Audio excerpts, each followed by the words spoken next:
IPhone 17 already launch হয়ে গেছে। এর স্পেসিফিকেশন কি আছে এবং সব থেকে বড় কথা এর দাম কত হলো, চলো আজকের ভিডিওতে তোমাদের এই সব জানাই। আইফোন 17 চারটে নতুন মডেল এসছে।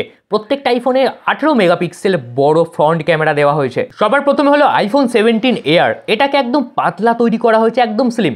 কিন্তু সব থেকে খারাপ বিষয় হলো মাত্র 3100 mAh এর ব্যাটারি। কিন্তু তারপরেও এর দাম রাখা হচ্ছে 1 লাখ টাকার ওপরে। এবার ভালো কথা বলি, আইফোনে বর্তমানে চলে এসেছে 120 হার্টজ রিফ্রেশ রেট। এর সাথে পেয়ে যাবে always on display. IPhone 17 air, iPhone 17, iPhone 17 pro এবং আইফোন 17 প্রো ম্যাক্স এই চারটে মডেল লঞ্চ হয়েছে।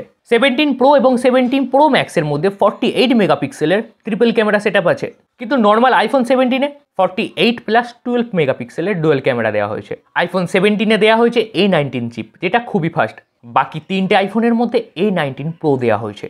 আর যদি এবার প্রত্যেকটা মডেলের দামের কথা বলি, যেটার জন্য এতক্ষণ অপেক্ষা করছিলে, সবার প্রথমে আইফোন 17 যেটা স্টার্টিং প্রাইস 82,000 টাকা। তারপর আইফোন 17 এয়ার যেটার স্টার্টিং প্রাইস 1,19,900 টাকা।